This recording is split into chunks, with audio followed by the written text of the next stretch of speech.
नमस्कार दोस्तों, स्वागत है आप सभी का मेरे YouTube चैनल न्यूज़ टाइम पर। जी हां, आपको बताते चले कि सुप्रीम कोर्ट से आप सांसद को मिली राहत। सुप्रीम कोर्ट से आप सांसद संजय सिंह को बड़ी राहत, 6 महीने के बाद मिली जमानत। दरअसल दोस्तों, सुप्रीम कोर्ट ने दिल्ली उत्पाद शुल्क नीति घोटाले से संबंधित धन शोधन मामले में आप सांसद संजय सिंह को जमानत दे दी है। जस्टिस संजीव खन्ना, न्यायमूर्ति दीपांकर दत्ता और न्यायमूर्ति पीबी वराले की पीठ ने मंगलवार को 6 महीने से जेल में बंद संजय सिंह को जमानत देने का आदेश दिया है। सुनवाई के दौरान प्रवर्तन निदेशालय ने कहा कि अगर आप नेता को मामले में जमानत दी जाती है तो उसे कोई आपत्ति नहीं है। इससे पहले सुप्रीम कोर्ट ने ईडी से पूछा था कि क्या सिंह को और कुछ समय के लिए हिरासत में रखने की जरूरत है। सुप्रीम कोर्ट ने ईडी से कहा था कि अगर दिल्ली आबकारी नीति घोटाला मामले में आप नेता संजय सिंह की हिरासत की जरूरत है तो लंच ब्रेक के बाद इससे उसे अवगत कराया जाए। इसके अलावा शीर्ष अदालत ने कहा कि आप नेता संजय सिंह 6 महीने जेल में बिता चुके हैं और उनके खिलाफ 2 करोड़ रुपए की रिश्वत लेने का आरोप है। इन आरोपों की जांच ट्रायल के दौरान की जा सकती है। सिंह की ओर से पेश हुए वरिष्ठ अधिवक्ता सिंघवी ने कहा, आप गिरफ्तारी की जरूरत के मुद्दे पर विचार कर रहे हैं। यह धारा 19 पीएमएलए के लिए महत्वपूर्ण है। उन्होंने धारा 19(1) पढ़कर सुनाई और साथ ही विजय मदन लाल चौधरी के फैसले का हवाला दिया। जस्टिस खन्ना ने इस पर कहा कि कृपया आप सही तथ्य पर बात करें। इस पर सिंघवी ने कहा कि प्रवर्तन निदेशालय के मुख्य गवाह दिनेश अरोड़ा ने पहले अपने 9 बयानों में संजय सिंह का नाम नहीं लिया था। इस पर खन्ना ने कहा कि क्या दिनेश अरोड़ा को सीबीआई मामले में 16 नवंबर 2022 में माफ़ी मिली। चलिए चलते हैं अगली दूसरी खबर की तरफ। जी हां दोस्तों, आपको बताते चले कि लोकसभा चुनाव से पहले भाजपा को लगा एक और जोरदार झटका। जानिए राजस्थान से किन लोकसभा प्रत्याशियों पर दर्ज है आपराधिक मामले। दरअसल राजस्थान से लोकसभा का चुनाव लड़ रहे कुछ प्रत्याशियों पर आपराधिक मामले दर्ज है। 114 में से 11 प्रत्याशियों पर आपराधिक मामले दर्ज है। प्रत्याशियों ने इसको लेकर शपथ पत्र में मामलों का ब्यौरा दिया है। कांग्रेस से अलवर प्रत्याशी ललित यादव पर आपराधिक मामला दर्ज है। उन पर रेलवे पटरी पर प्रदर्शन करने, सार्वजनिक संपत्ति पर पोस्टर लगाने का केस दर्ज है। वहीं झुंझुनू से भाजपा प्रत्याशी शुभकरण चौधरी पर आपराधिक रिकॉर्ड दर्ज है। चेक अनादरण के मामले का आपराधिक रिकॉर्ड उन पर दर्ज है। इसके अलावा करौली धौलपुर से कांग्रेस प्रत्याशी भजनलाल जाटव पर जाट आंदोलन में प्रदर्शन का मामला दर्ज है। जयपुर ग्रामीण सीट से कांग्रेस प्रत्याशी अनिल चोपड़ा पर भी आपराधिक मामला दर्ज है। इसके अलावा अलवर से बीएसपी प्रत्याशी फजल हुसैन, चूरू से निर्दलीय प्रत्याशी रमेश कुमार, जयपुर ग्रामीण से निर्दलीय ओम सिंह मीणा, झुंझुनू से निर्दलीय शेखावत राजेंद्र सिंह, बहुजन क्रांति पार्टी से झुंझुनू से प्रत्याशी हजारी लाल, सीकर से उम्मीद पार्टी ऑफ इंडिया के प्रत्याशी धीरेन्द्र वर्मा, नागौर से आरएलपी प्रत्याशी पर हनुमान बेनीवाल पर भी आपराधिक रिकॉर्ड दर्ज है। चलिए चलते हैं अगली दूसरी खबर की तरफ है। जी हां दोस्तों, राजस्थान की बात करें तो राजस्थान में भाजपा को झटके पे झटका लग रहा है।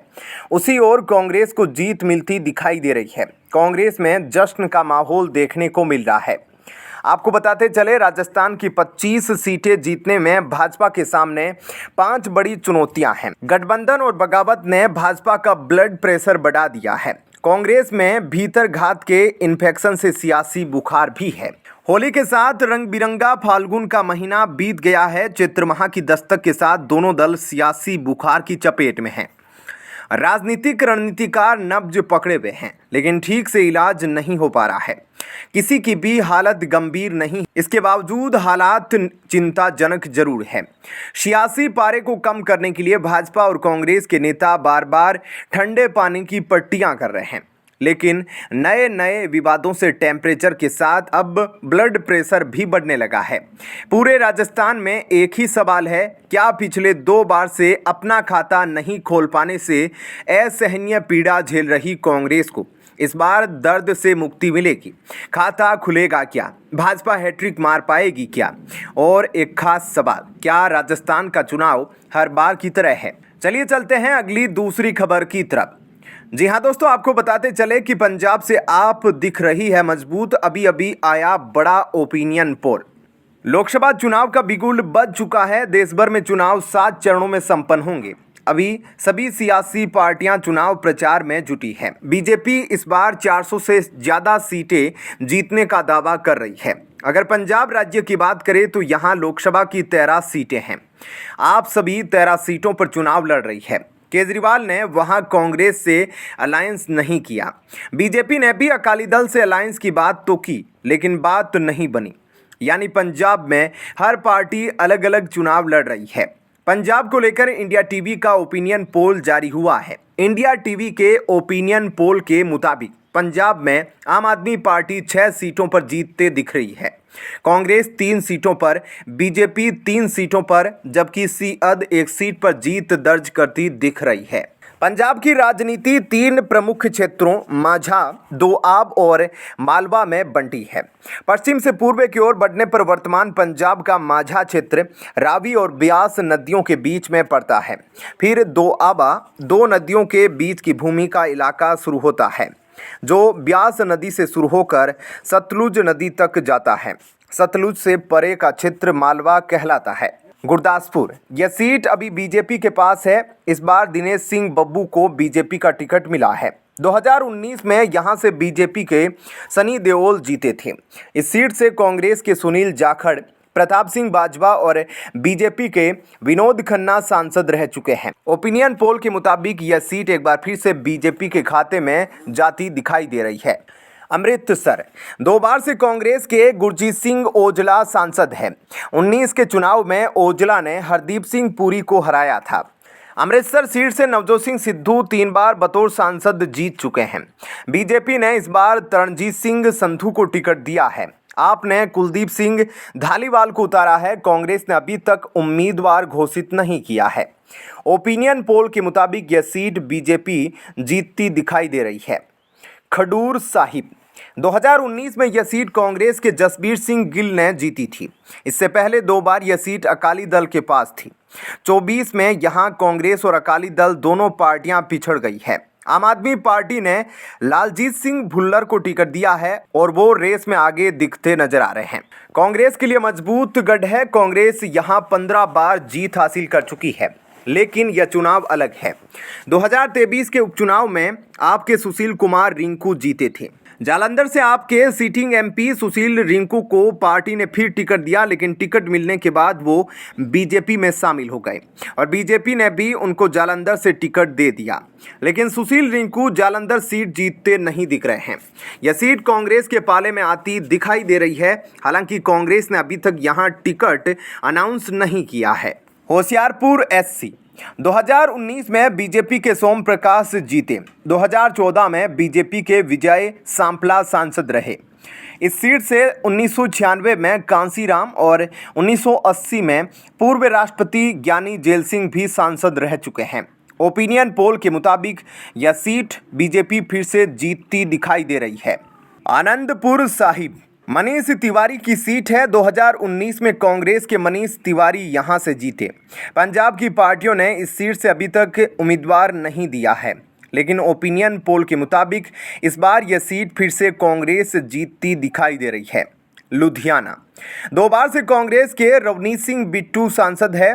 चुनाव से ठीक पहले बिट्टू कांग्रेस से बीजेपी में चले गए। रवनीत सिंह बिट्टू पूर्व मुख्यमंत्री बेअंत सिंह के पोते हैं। 14 और 19 में कांग्रेस के टिकट पर जीते थे। राहुल गांधी के करीबी माने जाते थे। ओपिनियन पोल के मुताबिक लुधियाना की इस सीट से कांग्रेस जीत दर्ज कर सकती है। फतेहगढ़ साहिब, 2019 में कांग्रेस के डॉक्टर अमर सिंह जीते। 2014 में यहां आप जीती थी। ओपिनियन पोल के मुताबिक मालवा रीजन की यह सीट आम आदमी पार्टी जीतती दिखाई दे रही है। फरीदकोट, मालवा की एक और सीट जो आम आदमी पार्टी जीत सकती है। बीजेपी के हंसराज हंस और आपके करमजीत अनमोल में सीधी टक्कर दिखाई दे रही है। 2019 में यहां से कांग्रेस के मोहम्मद सादिक जीते। इस सीट से प्रकाश सिंह बादल 1 बार और सुखबीर सिंह बादल 3 बार सांसद रहे हैं। ओपिनियन पोल के मुताबिक यह सीट आप जीत सकती है। फिरोजपुर सुखबीर सिंह बादल की सीट है। 6 बार से यहां अकाली दल के सांसद हैं। 2019 के चुनाव में सुखबीर बादल जीते थे। ओपिनियन पोल के मुताबिक इस बार यहां से आम आदमी पार्टी जीत दर्ज कर सकती है। बठिंडा शिरोमणि अकाली दल का मजबूत किला है। 3 बार से हरसिमरत कौर बादल सांसद है। आपने यहां गुरमीत सिंह खुड़िया को टिकट दिया है। बीजेपी और शिरोमणि अकाली दल ने अभी कैंडिडेट अनाउंस नहीं किए हैं। ओपिनियन पोल के मुताबिक एक बार फिर यह सीट अकाली दल के खाते में जा सकती है। संगरूर 2019 में इस सीट से भगवंत मान जीते थे, जो अभी पंजाब के मुख्यमंत्री है। आपने इस बार गुरमीत सिंह मीत हैयर को टिकट दिया है, जो पंजाब सरकार में मंत्री है। भगवंत मान के इस्तीफे के बाद हुए उपचुनावों में यहां से अकाली दल के सिमरनजीत सिंह मान जीते और सांसद बने। ओपिनियन पोल के मुताबिक यह सीट आपके खाते में जा सकती है। ऐसे में क्या कहना है आपका? कमेंट सेक्शन में अपनी राय जरूर बताइएगा। चलिए बढ़ते हैं अब अगली खबर की तरफ। वीवीपैट पर सुप्रीम कोर्ट का चुनाव आयोग को नोटिस, कांग्रेस बोली पहला बड़ा कदम। जी हां, ईवीएम पर उठ रहे विपक्ष के सवालों के बीच सुप्रीम कोर्ट ने वीवीपैट की सभी पर्चियों की गिनती कराने के अनुरोध पर नोटिस जारी किया है। लोकसभा चुनाव के बीच कांग्रेस ने इसे पहला महत्वपूर्ण कदम बताया है। सुप्रीम कोर्ट ने चुनाव आयोग और केंद्र सरकार को नोटिस जारी किया है। याचिका में मांग की गई है कि सभी वीवीपैट की पेपर स्लिप की गिनती की जाए। अभी वीवीपैट पर्चियों के माध्यम से केवल 5 ईवीएम के सत्यापन का नियम है। Voter verifiable paper audit trail. VVPAT एक स्वतंत्र वोट सत्यापन प्रणाली है, जो मतदाता को यह देखने की अनुमति देता है कि उसका वोट उसी उम्मीदवार को गया है या नहीं, जिसे उसने वोट दिया है। वीवीपैट के जरिए मशीन से कागज की पर्ची निकलती है, जिसे मतदाता देख सकता है, और इस पर्ची को एक सीलबंद डिब्बे में रखा जाता है और विवाद की स्थिति में इसे खोला जा सकता है। दरअसल जस्टिस BR गवई और जस्टिस संदीप मेहता की पीठ ने सामाजिक कार्यकर्ता अरुण कुमार अग्रवाल और ADR के वकीलों की दलीलों पर गौर किया। आगे कोर्ट ने चुनाव आयोग और केंद्र सरकार को नोटिस जारी किया है। कांग्रेस पार्टी ने इस नोटिस को पहला महत्वपूर्ण कदम बताते हुए मांग की है कि इस विषय पर लोकसभा चुनाव के लिए मतदान शुरू होने से पहले निर्णय किया जाना चाहिए। ऐसे में क्या कहना है आपका? कमेंट सेक्शन में अपनी राय जरूर बताइएगा। जय हिंद, जय भारत।